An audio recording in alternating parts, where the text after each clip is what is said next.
सेहत कार्यक्रम में श्रोताओं आप सभी का बहुत बहुत स्वागत है। आज इस कार्यक्रम में हमारे मेहमान हैं शहर के जाने माने वरिष्ठ नेत्र रोग विशेषज्ञ डॉक्टर राजेश तिवारी। और आज आपसे बातचीत का विषय रहेगा बरसात के मौसम में आँखों की देखभाल। डॉक्टर तिवारी, आपका बहुत बहुत स्वागत है आज के इस कार्यक्रम में।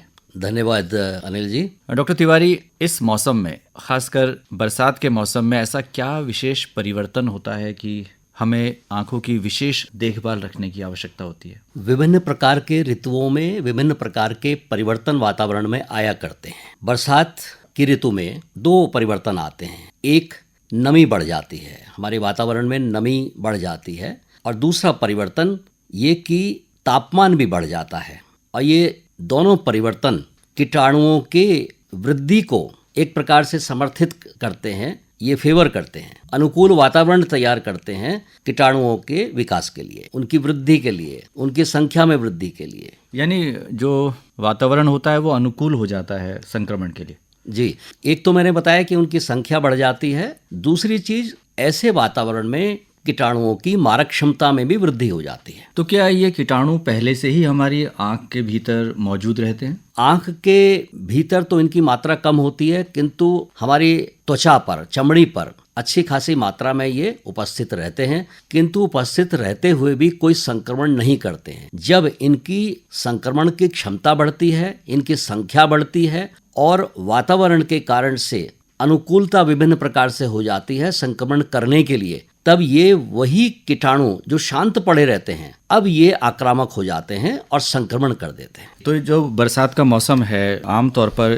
जून के अंतिम सप्ताह में बरसात शुरू हो जाती है और जुलाई, अगस्त, सितंबर तक बरसात चलती रहती है जब तक मानसून लौटता नहीं है जी। तो ये तीनों ही महीने देखा जाए तो बहुत देखभाल वाले हैं कि हम अपने नेत्रों की खास देखभाल करें। विशेष देखभाल की आवश्यकता है इन महीनों में, गर्मियों में भी है, किंतु इन 3 महीनों में तो विशेष ही प्रकार की देखभाल करने की आवश्यकता है। और वो ये है कि बरसात में जब हम बाहर जाएं तो इस बात का ध्यान रखें कि बरसात का पानी भी आंख के अंदर ना जाए, क्योंकि उस पानी से भी इस प्रकार के वातावरण की निर्मिति आंख के अंदर होती है कि वो कीटाणुओं के लिए एक अनुकूल वातावरण तैयार हो जाता है संक्रमण के लिए। दूसरी चीज, बाहर से आकर आंख को साफ पीने वाले पानी से धोना चाहिए, बार बार धोना चाहिए, जिससे जो कीटाणुओं की मात्रा आंख के अंदर है उसमें कमी आए। पीने वाले पानी से जो आप बात कर रहे हैं, इससे क्या आशय है? इससे आशय ये है कि नल में जो पानी आता है वो संक्रमित पानी होता है। नल के पानी में कई बार कीड़े मकोड़े देखे जाते हैं, सांप तक निकलते हैं। तो इस प्रकार का पानी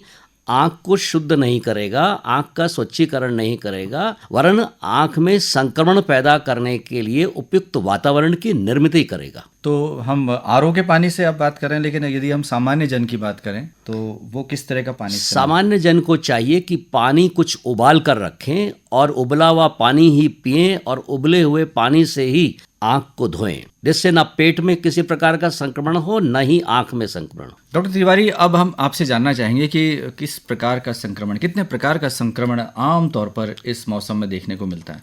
एक संक्रमण जिसे आम भाषा में कंजंक्टिवाइटिस या आई फ्लू की संज्ञा दी जाती है, और दूसरा आंख में अंजनियारी, गुहरी, इस प्रकार के जो पलक के किनारे दर्द भी होता है उसमें, और गांठ सी बन जाती है, फिंसी बन जाती है जिसको कहना चाहिए। ये मुख्य रूप से 2 प्रकार के संक्रमण होते हैं। और अगर इन संक्रमण के चलते कॉर्निया में, अर्थात आंख की जो बाहर की ये झिल्ली है, इसमें किसी प्रकार का संक्रमण हो जाए तो जख्म भी बन जाता है, और उस जख्म के फलस्वरूप व्यक्ति की दृष्टि में कमी आ जाती है स्थायी रूप से। आमतौर पर इस तरह के संक्रमण को रोकने के लिए डॉक्टर्स दवाएं लिखते हैं आंखों में डालने वाली, और टैबलेट्स भी दी जाती है। थोड़ा बताएं कि किस तरह से इनका प्रयोग किया जाना चाहिए। सब कुछ निर्भर करता है कि आंख के कौन से भाग में संक्रमण है। जैसे अगर कंजंक्टिवाइटिस या आई फ्लू है और बहुत अधिक है तो उसके लिए एंटीबायोटिक दवाइयाँ लिखनी पड़ती हैं, और ऐसी दवाई भी लिखनी पड़ती हैं कि जिससे आंख में सूजन इत्यादि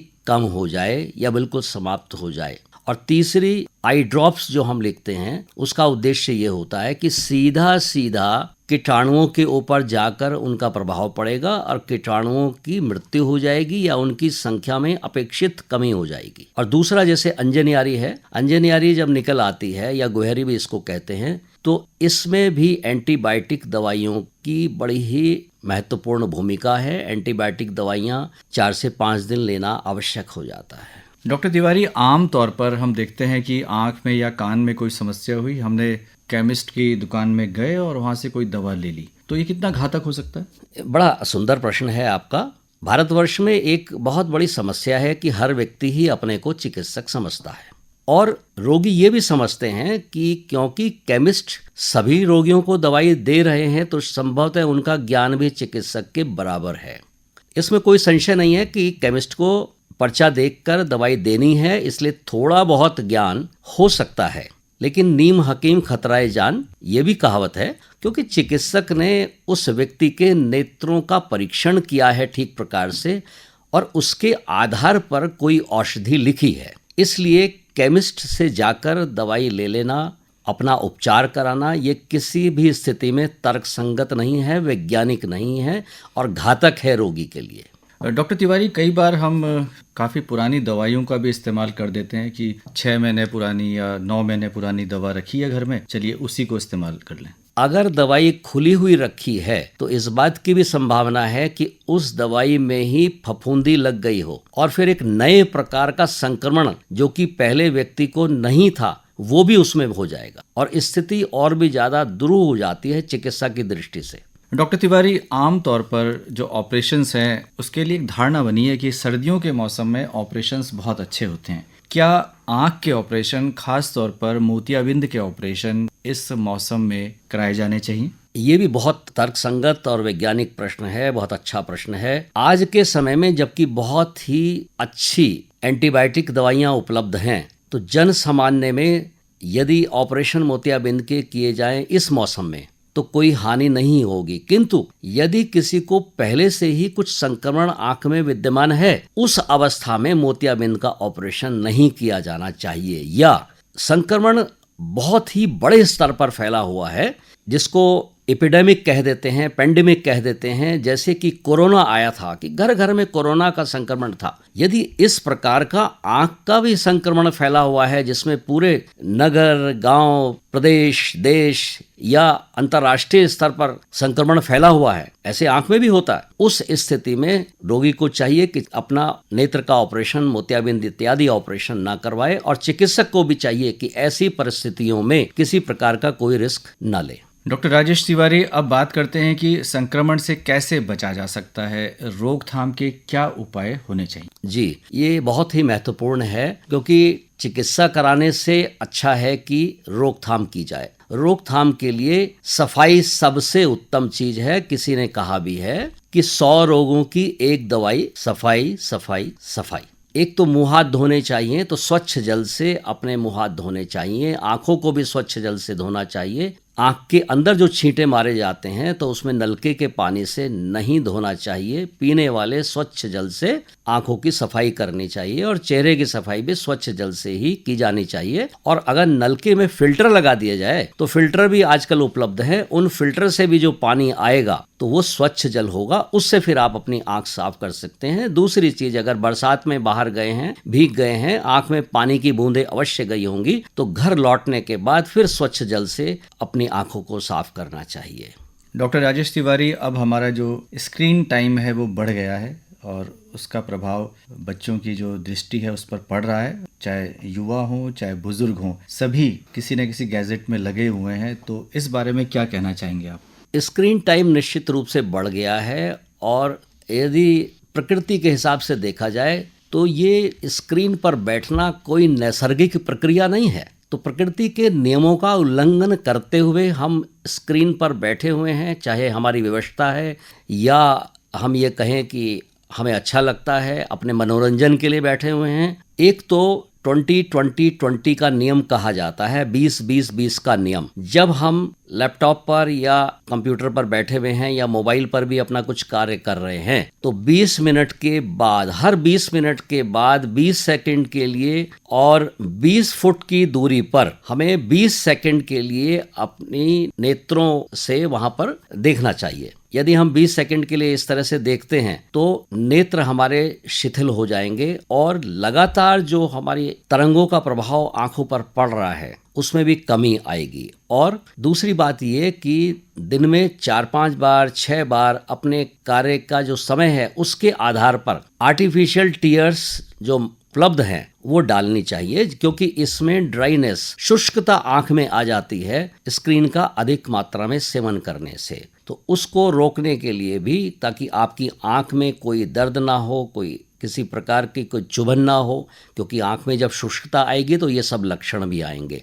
शुष्कता के जो लक्षण हैं उनको दूर करने के लिए भी कोई ल्यूब्रिकेंट जैसे टीयर सब्स्टिट्यूट जो कहलाते हैं उनका सेवन नियमित रूप से करना चाहिए। और आज की परिस्थितियों में ऐसा लगता है कि सभी को करना चाहिए, ये एक नियम बनना चाहिए। ये कोई दवाई नहीं है ल्यूब्रिकेंट, ये तो एक प्रकार का ये समझ लीजिए कि सपोर्ट सिस्टम है। डॉक्टर राजेश तिवारी, अंत में चूंकि ये मौसम कई दृष्टि से मुफीद भी होता है, बहुत अच्छे फल और सब्जियां उपलब्ध रहती हैं, तो वो कौन से फल सब्जियां हैं जिनके सेवन करने से आंखों का स्वास्थ्य और बेहतर हो सकता है?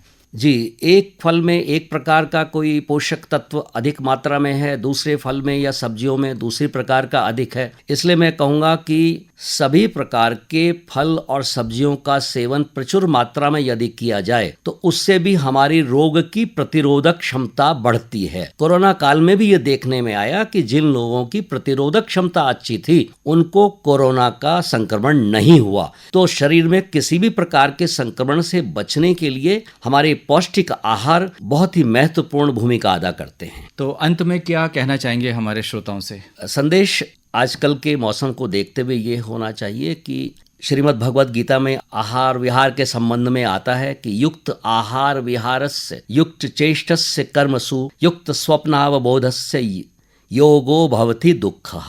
अगर दुख से सर्वथा निवृत्ति के लिए योग चाहिए और आज के संदर्भ में कहूँगा कि अच्छा स्वास्थ्य चाहिए, तो युक्त आहार, जो आपने प्रश्न किया ही था कि आहार कैसा होना चाहिए, पौष्टिक आहार होना चाहिए। दूसरा, विहार किस जगह रहे जहां पर संक्रमण ना हो, और संक्रमित क्षेत्र से यदि हम होकर आ रहे हैं तो आंख की सफाई करें, चेहरे की सफाई करें, जिससे संक्रमण यदि प्रवेश भी कर गया है तो जल्दी से जल्दी, शीघ्र अतिशीघ्र उसको हम दूर कर सके। और यदि संक्रमण थोड़ा बहुत हो भी गया है तो तुरंत चिकित्सक के पास जाएं, किसी केमिस्ट के पास ना जाएं, क्योंकि चिकित्सक की समाज में अपनी भूमिका है और केमिस्ट की अपनी भूमिका है। तो डॉक्टर राजेश तिवारी, आज आप इस कार्यक्रम में आए और बहुत ही महत्वपूर्ण बातें आपने हमारे श्रोताओं के साथ साझा की। आपका बहुत बहुत आभार, धन्यवाद।